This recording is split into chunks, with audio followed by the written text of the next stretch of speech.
Bom, vamos lá, eu preciso que você abra a sua Bíblia. Aí, bota o texto para mim aqui. Deixa eu voltar aqui para a minha. Bom, para nós 2022 é o ano das surpresas, ok? É o ano de Deus nos surpreender, de nós nos surpreendemos, de nós surpreendermos outras pessoas com a nossa postura.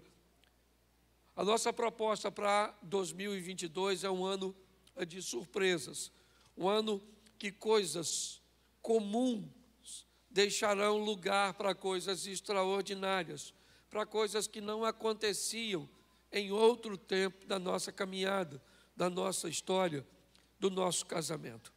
O tema da minha mensagem hoje é surpresa, ele chegou. Hoje eu quero mostrar a você que foi uma grande surpresa quando Jesus chegou. Quando ele chegou neste mundo com sua presença, sua maneira de conduzir as coisas era uma maneira que, no mínimo, dava a ele, o título de diferente.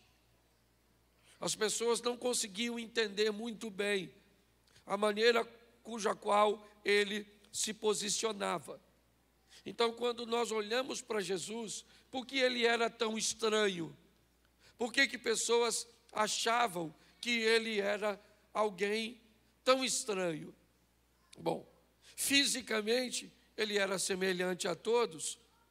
Quando nós olhamos Judas Iscariotes, ele traindo Jesus, ele precisou oferecer aos soldados uma senha, um código, porque os soldados não sabiam diferenciar Jesus de seus discípulos.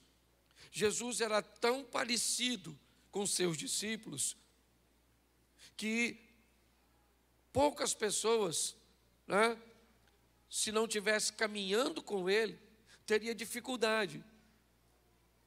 Normalmente, se você observar, até nos filmes que nós olhamos, quando nós olhamos para aqueles filmes, para aquelas fotos, você pode notar que há uma semelhança muito grande de aparência, de vestimenta. Hoje, inevitavelmente, é muito comum em determinados ambientes, nós conseguimos identificar quem é o chefe, quem é o pastor. Tem a ver com roupa, tem a ver com cadeira, tem a ver com lugar, tem a ver com posicionamento, que consegue diferenciar. Jesus, ao contrário, certo? Ele buscava se fazer próximo, ele buscava se fazer igual às pessoas no que diz respeito à aparência, mas bem diferente no que diz respeito a valores e postura. Então, fisicamente, ele era igual, mas quando ele se comportava, ele era diferente. Então, para todos era uma grande surpresa. Por quê? Porque ele traz um modelo novo, um modelo diferente. A maneira, e é isso que eu vou mostrar a vocês hoje. Ele chegou, e quem é ele? Ele é o diferente. Mas diferente por quê? Ele se veste diferente?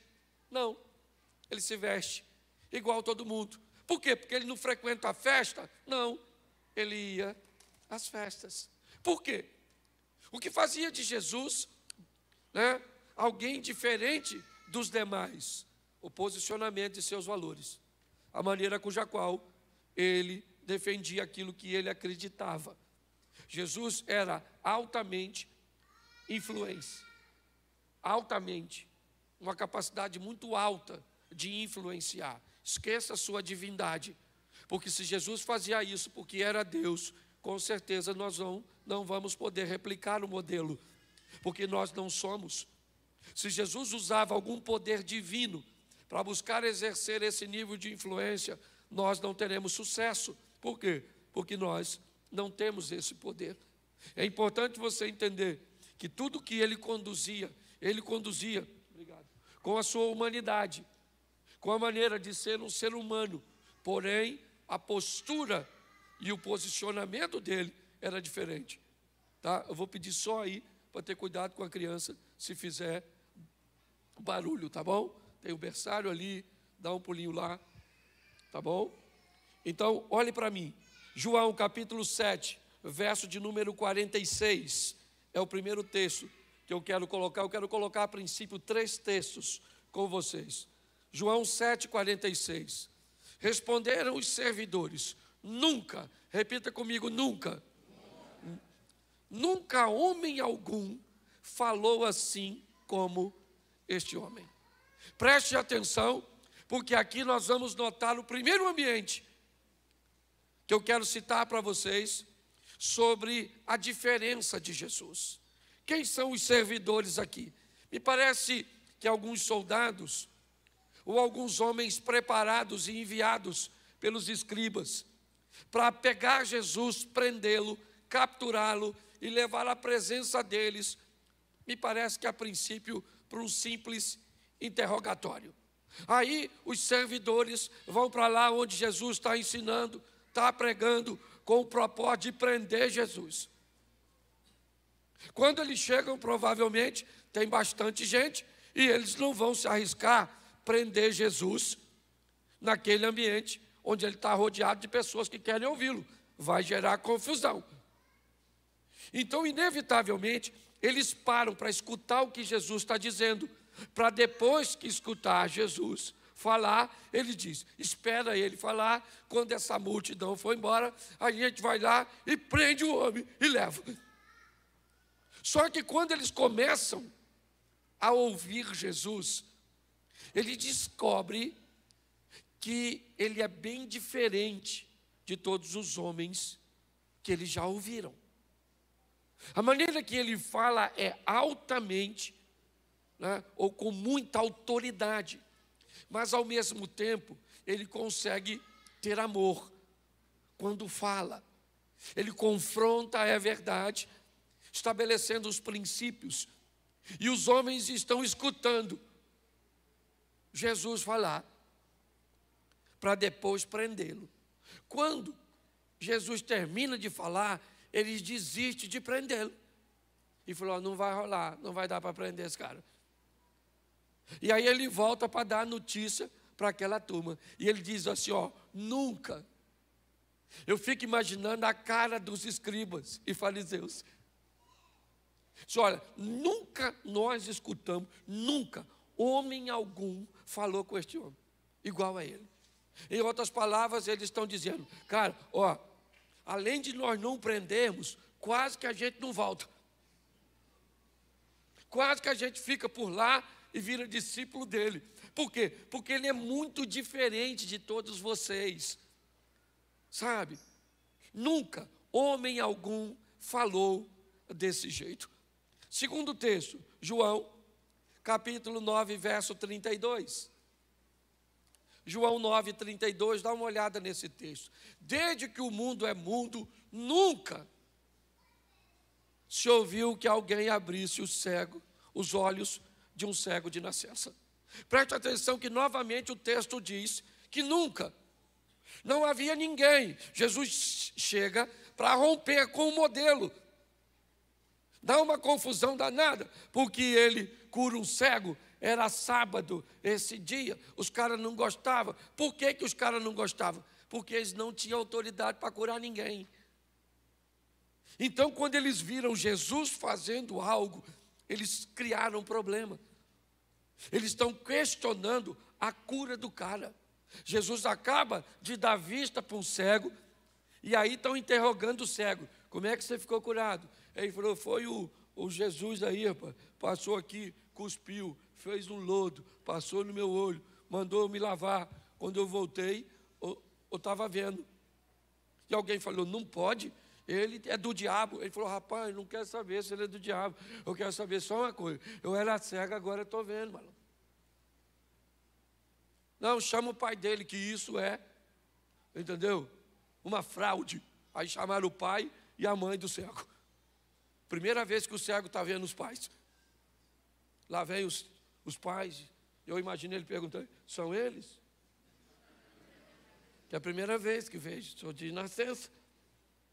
E aí os pais viram o ex-cego. E aí, os escribas começam a interrogar os pais. Esse aqui é filho do senhor? Ele falou, meu menino. Ele era cego? Quando saiu de casa hoje, era. Mas como é que ele está vendo? Ele falou, eu não sei. Pergunta a ele aí.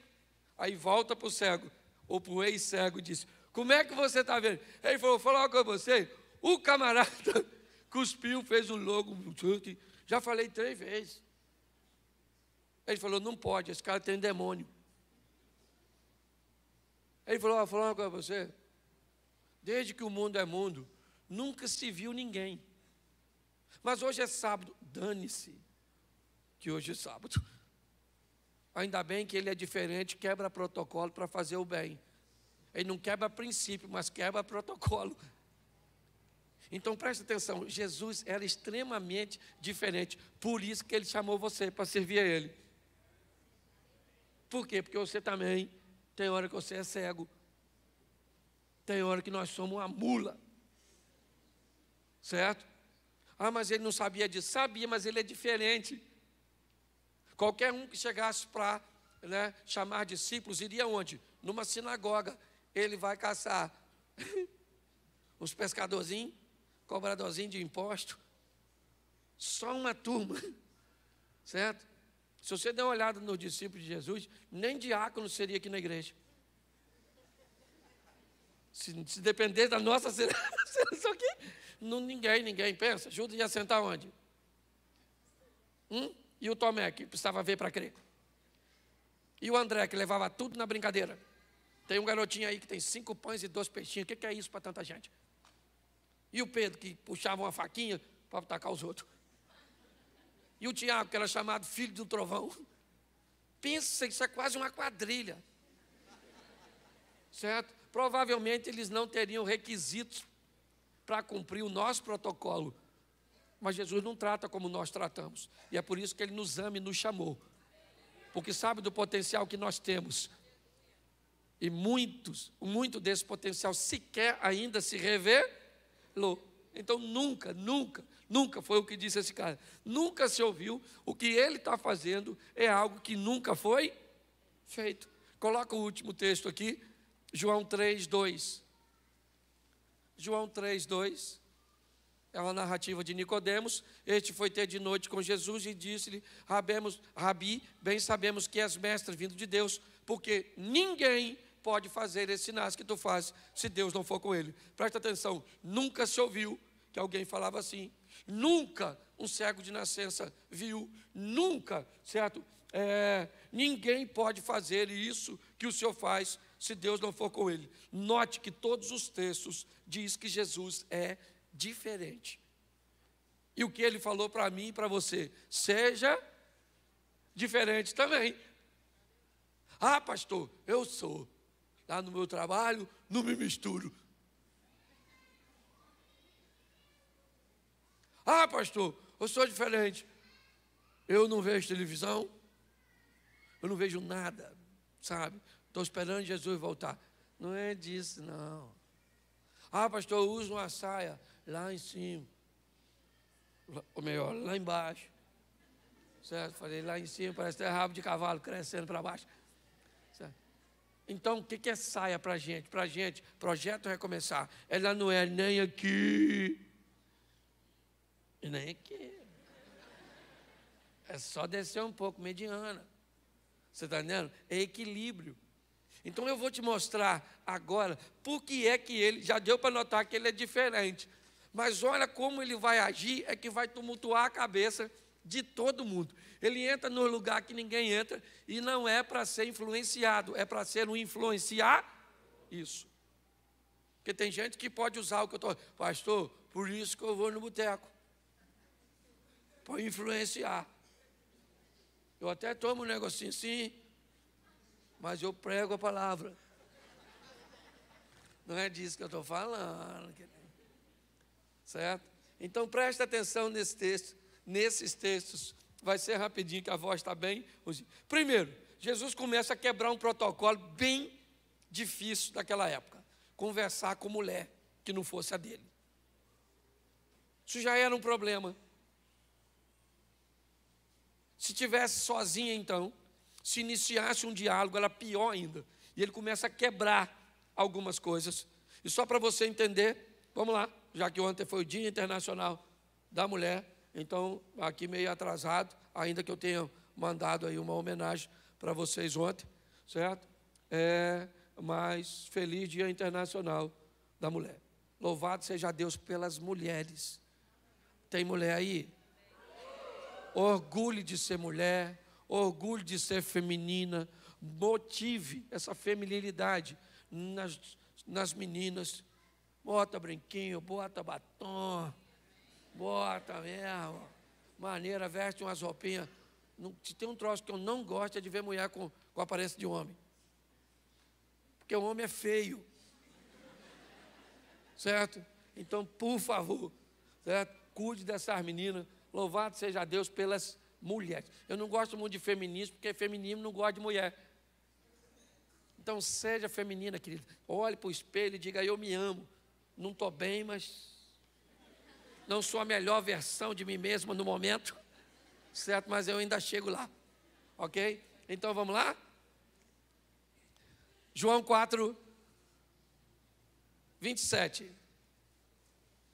Note como é que sempre tem uma conotação de surpresa.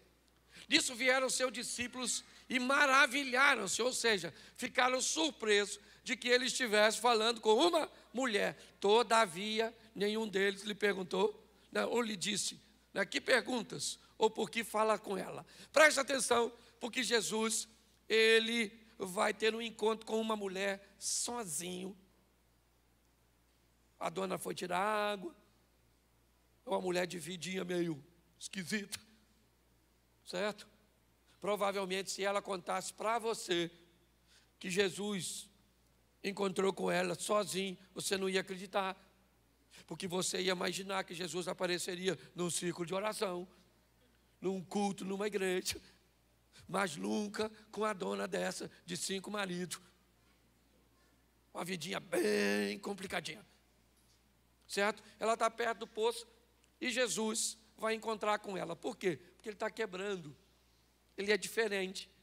Todo mundo via numa mulher, não fala não, só pensa. Se eu falasse para você aqui agora, tem uma dona em pé aqui, já casou 5 vezes, está caçando outro. E ainda está com o marido de outro aqui. O que você diria que ela é? Não fala não, só pensa. Uma mulher que teve 5 maridos, já está no 6º. Pelo amor de Deus, dona. Vai tomar uns remédios para baixar esse fogo. Certo? Só que quando eu olho, Jesus marca um encontro com ela que ela nem sabe. Enquanto todo mundo está olhando aquela mulher por um prisma, por uma ótica, Jesus olha e diz assim, vou fazer dessa dona uma evangelista.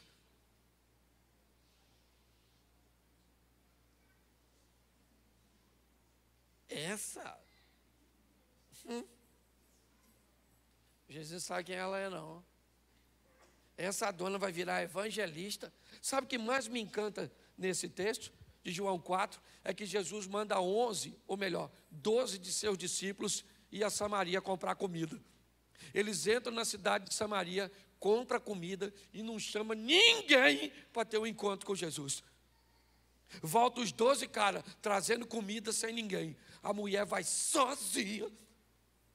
Chegou lá e falou para os homens, aí, encontrei um cara lá na beira do poço. Alguém falou, novidade, dona. A senhora encontrar um homem, fala algo novo. Ela falou, não, eu estou falando sério. E eu tenho quase certeza que ele é o Messias. Você não falaria assim? O Messias? Conversando com a senhora? Ele apareceria para qualquer pessoa, dona. Mas não com os seus atributos. Ela falou, estou falando, contou tudo que eu tenho vivido. E os discípulos que vão à cidade voltam sem ninguém, e a mulher que vai sozinha leva um montão de gente. Pare para pensar. Ao quebrar os paradigmas, a romper de uma forma diferente, Jesus é capaz de transformar alguém que ninguém dava nada por ele em um potencial extraordinário para a expansão do seu reino. Deus não escolheu você e a mim por acaso. A minha vida era tão ruim que essa moça estava me namorando. E era meu tio que me criava. Meu tio falou para ela aqui, ó: larga esse menino, que isso não tem futuro, isso não vai a lugar nenhum. Isso não é nada. E provavelmente daqui uns anos não vai ser coisa nenhuma. Olha que palavra profética extraordinária. Do homem que me amava, que era meu tio. Só que ele me olhava pelos olhos humanos, enquanto a ótica de Deus estava sobre a minha vida. Deus sabe quem você é, não está enganado. Ele chamou você, sabe, porque pode fazer a sua vida ser extraordinário nessa terra, aqui. Tome posse disso. Posso ouvir um amém? Amém. Isso. Outra coisa, Lucas 19, 7. Lucas 19, 7. Vendo tudo isso, murmurava, dizendo que entrava para ser hóspede de um pecador. Está lá Jesus de novo, surpreendendo as pessoas. Pare para pensar. Vamos imaginar o Papa, uma autoridade. Eu vou usar ele porque é uma grande autoridade religiosa. Vamos imaginar que ele viesse a Xerém. Onde você acha que ele iria? Provavelmente na paróquia. Sim ou não? Sim ou não? Ali para dentro eu não sei se tem ainda, mas tinha a Casa da Luz Vermelha. Isso. O moço que algumas pessoas chamavam de sogro. Você acha que ele iria lá? Sim ou não? Sim ou não? Sim ou não? Claro que não. É a imagem dele. Pare para pensar. É a nossa imagem. Não estou falando mal. Estou usando ele porque é uma autoridade. É só isso. Eu estou dizendo o programa cujo qual nossa mente está estabelecida. Quando Jesus chega em Jericó, passando por Jericó, ele vai à casa de um cara que ninguém iria. Ele entra na casa do Zaqueu para comer com ele, para sentar com ele. Mas as pessoas não gostam disso. Por quê? Porque ele comia com pecadores. Ele conversava com mulheres. Ele conseguia enxergar nas pessoas coisas que as outras pessoas não conseguiam. Então ele estava sempre agindo de forma diferente. Quando Jesus termina o encontro com a mulher samaritana no poço, ela está diferente e ele está o mesmo. Quando Jesus sai da casa de Zaqueu, Jesus continua o mesmo e Zaqueu está diferente. Preste atenção. As pessoas ficam surpresas com o que ele está fazendo, mas o que ele está oferecendo é um modelo para mim e para você. É isso que aconteceu. Nossa, todos murmuravam e ficavam dizendo do lado de fora: olha, o seu mestre come com o pecador, já já ele vai estar pecando. E no final da reunião, Zaqueu se levanta e faz uma confissão. E Jesus disse: hoje veio a salvação a essa casa, porque também este é um filho de Abraão. Então dá licença agora que eu estou indo embora, mas cumpri o meu propósito aqui. Ele era diferente e surpreendia-se, ou todos se surpreendiam com ele. João 8, 9. João 8, 9. Isso. Quando ouviram isso, saíram um a um, a começar pelos mais velhos até os últimos. Ficaram só Jesus e a mulher que estava no meio. Preste atenção. Essa é a mulher adúltera de João 8. Jesus agora vai, me parece, entrar no ápice de uma confusão mental daqueles que estão perto dele. Jesus vai defender alguém que está errado. É um momento muito importante. Tem diversas testemunhas que trazem a mulher. Ela foi pega em flagrante de adultério. Não é falso testemunho. Ela estava adulterando. Todo mundo sabia que ela estava adulterando. Não havia uma informação equivocada. Mas agora Jesus vai quebrar. Ele vai defender alguém, mesmo sabendo que esse alguém está errado. Esse é um campo bem minado para Jesus. Tão minado que uma decisão dele equivocada pode fazer com que ele seja apedrejado também, contrariando uma lei de Moisés. Quando eles observam o que Jesus está fazendo, eles ficam confusos. Mas o desfecho dessa história é muito interessante. Porque você pode dizer para mim, pastor, Jesus está defendendo uma mulher que estava errada? Não. Ele não está defendendo uma mulher que está errada. Ele está defendendo uma mulher que cometeu um erro e está sendo julgada e condenada por pessoas que também erram. É isso. O que ele teve foi a coragem de dizer para todo mundo o seguinte: vocês não têm moral para julgar essa mulher e dar uma pedrada nela. O único aqui nesse ambiente que poderia apedrejá-la sou eu, e eu não vou apedrejá-la.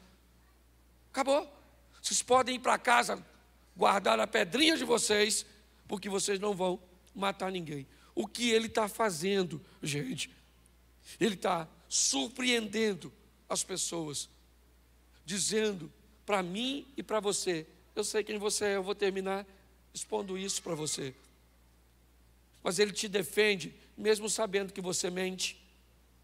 Ele te defende mesmo sabendo que você rouba. Ele te defende mesmo sabendo que você tem vícios. Ele te defende ou nos defende mesmo sabendo que nós estamos errados. Não porque vai se tornar conivente aos nossos erros, não, mas porque tem autoridade para perdoar pecados e nos dar uma novidade de vida. É isso. Vamos lá? Marcos 10, 14. Já estou terminando. Marcos 10, 14. Coloca para mim. Jesus, porém, vendo isso, indignou-se e disse-lhes: deixai vir a mim os pequeninos, e não os impeçais, porque dos tais é o reino de Deus. O que ele é? Ele é um mestre, ele é um rabi, ele é um homem altamente ocupado. Ele não vai perder tempo com crianças, com um grupo que não vai prestar atenção nele. Pare para pensar. Esse era o modelo do rabino. Ele não aceitava nem mulheres sentadas aos pés deles, quanto mais criança, barulhenta, não prestando atenção. Quando de repente alguém está trazendo as crianças para perto de Jesus, os discípulos digam: não. O que essas crianças estão fazendo aqui? Jesus disse: não, deixa as crianças vir até a mim, eu vou orar por elas, eu vou abençoá-las. O que ele está sendo? Diferente. Só isso. É isso que o mundo está precisando, de gente diferente. Sabe qual é o grande problema do Evangelho? A modernização do Evangelho está tornando todo mundo igual. Esse é o grande problema. Vamos falar um palavrão agora, mesmo sendo crente. Por quê? Porque o palavrão é só para ativar, é só para fazer alguma coisa, para extravasar. Vamos nos vestir como todo mundo está se vestindo. Eu digo, de maneira onde não há decência, onde não há ordem. Eu não estou dizendo para viver de uma forma retrógrada, né, ultrapassada ou fora, né, da moda. Não é isso que eu estou dizendo. Mas hoje está difícil demais, dependendo do ambiente que você vá. Você vê pessoas dizendo que são crentes. Eu até entendo, porque para mim, crente é a primeira fase, né, do processo.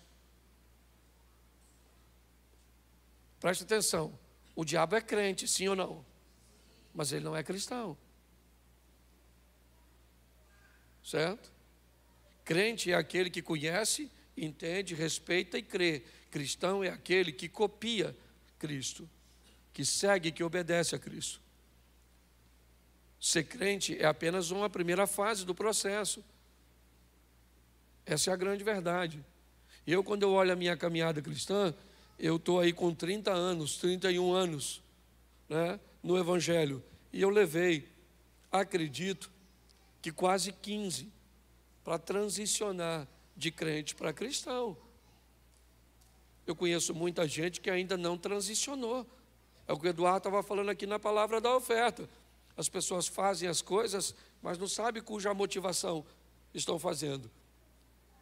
Quando nós olhamos para esse posicionamento, o que nós estamos vendo é que Jesus está sendo diferente, né? De uma forma muito sutil, é verdade, mas é diferente. Por quê? Porque defende pessoas que estão sendo acusadas por gente que também erram, porque recebe gente que ninguém receberia, porque conversa com pessoas que ninguém conversaria, porque come com pecadores e se mantém íntegro. É isso. É esse tipo de cristãos que nós estamos precisando. Preste atenção nesse texto. Marcos 10, verso 24. Marcos 10, 24. Isso. E os discípulos se admiraram dessas suas palavras, mas Jesus, tornando a falar, disse: filhos, quão difícil é para os que confiam nas riquezas entrar no reino de Deus. Os discípulos agora ficam apavorados. Jesus acaba de dizer para um milionário, um cara cheio da grana, um garoto, um rapaz. Jesus disse: olha, vai, pega tudo que tu tens, dá aos pobres, dá para os pobres tudo que tu tem. Depois você vai ter um tesouro no céu, e aí você vem e me segue. Eles disseram: não, não é isso. Você tem que falar para ele que ele tem que se converter, pegar o dinheiro dele, ser dizimista, ser ofertante. O senhor está rompendo o modelo. Ele disse: não, ele está preso no dinheiro. Eu quero mostrar para ele e para todos que o meu modelo é diferente. Então ele pega tudo que tem, e se ele acha que eu estou mandando ele me seguir, porque eu estou de olho nos bens materiais, manda ele pegar todos os bens e dá para pobre. E quando ele não tiver nada, ele vem para mim, para que ele descubra que eu quero ele, não os bens dele. Porque a grande verdade é o seguinte, irmão: basta Jesus ter você, que ele tem tudo que você tem. E essa é a grande verdade. Ele quebra isso porque ele é o líder. Ele precisa de dinheiro para seu ministério? Sim, ele precisa. Ele precisa de uma estrutura para fazer. Mas, quando ele diz isso, ele quebra, sabe, um modelo, dizendo: pega, e presta atenção que ele não está mandando o cara vender nada. Eu acabei de falar para você, esse texto do jovem rico, certo? Ele também está lá em Lucas 18. No 19, Jesus entra na casa do Zaqueu, que é rico. No capítulo 18, ele fala de um jovem rico, certo? E diz que é muito difícil um rico entrar no reino dos céus. Mas no 19, ele entra na casa de um rico e diz: hoje veio salvação a esta. Porque o problema não é o dinheiro, é o coração.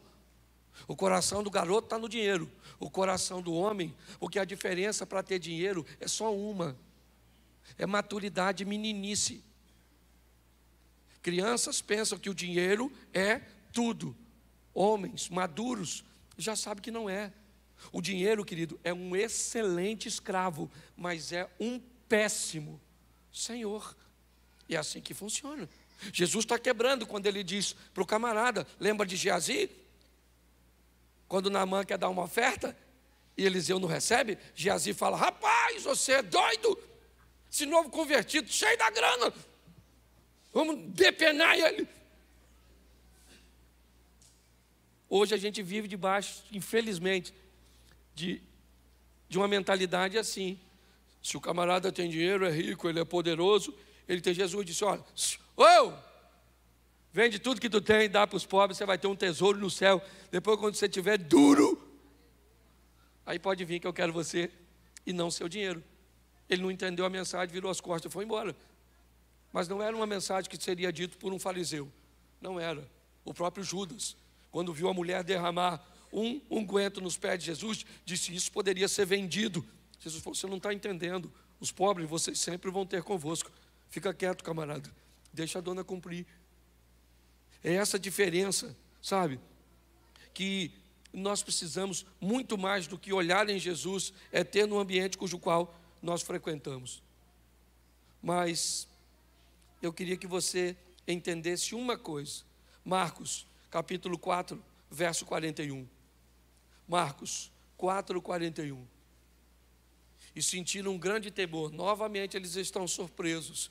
E eles dizem uns aos outros: mas quem é este que até o vento e o mar lhe obedecem? Eles estão andando com Jesus. Estão vendo Jesus conversar com gente que ninguém conversava. Eles estão andando com Jesus. Estão vendo Jesus parar para lidar com situações de maneira cuja qual eles sabiam que nenhum dos líderes daquela época. Ele entra em casa que ninguém entra. Ele conversa com ninguém, com pessoas que ninguém conversaria. Ele defende pessoas que estão erradas. Ele conversa e recebe crianças. Ele diz para os ricos: não preciso do seu dinheiro. E agora, ele diz para vento e o mar: fica quieto, acalma-te. Os discípulos estão entendendo que ele é muito diferente de tudo que eles já viram até o presente momento. Mas é com a mulher samaritana, é com Natanael, que Jesus mostra uma grande lição. João capítulo 4, verso 19. João 4, 19. E disse-lhe a mulher: Senhor, eu vejo que o Senhor é profeta. Coloca para mim João 1, 47. João 1, 47.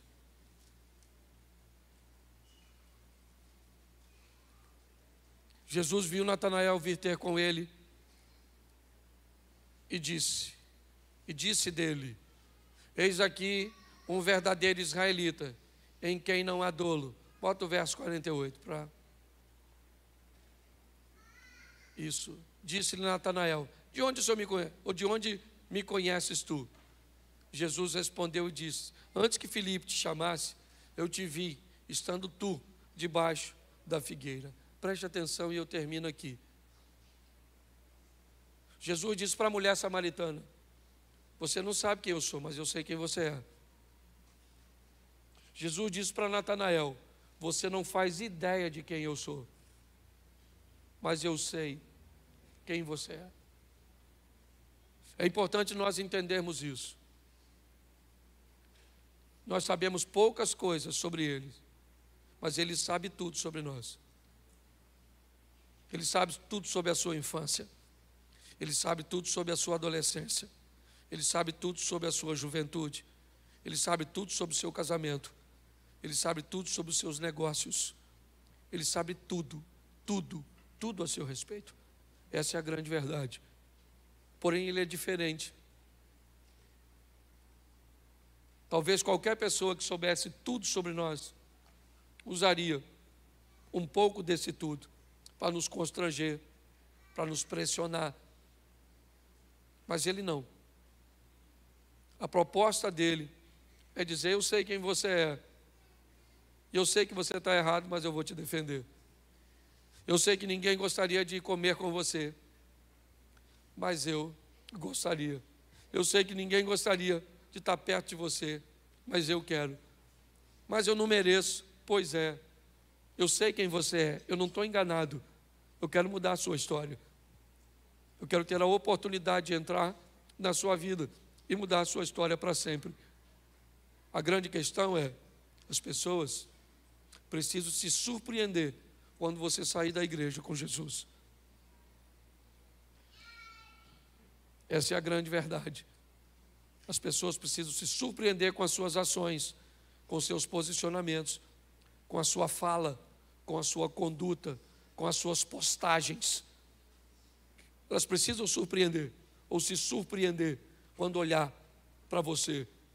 E a surpresa tem que ser de uma forma positiva, onde você mostre que você é diferente. É só isso. Jesus nunca disse: olha, gente, eu sou diferente dos demais, eu sou melhor do que os demais.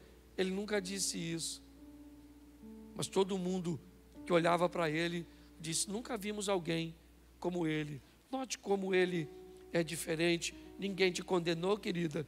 Se ninguém te condenou, eu também não te condeno. Vá e não peques mais. Preste atenção. Nós temos falado isso o tempo inteiro aqui. Você está à espera de um reino que já chegou. Você está à espera de uma estrutura espiritual que já está disponível para você. Já está disponível para você. Eu vejo pessoas nadando e gritando: eu estou com muita sede.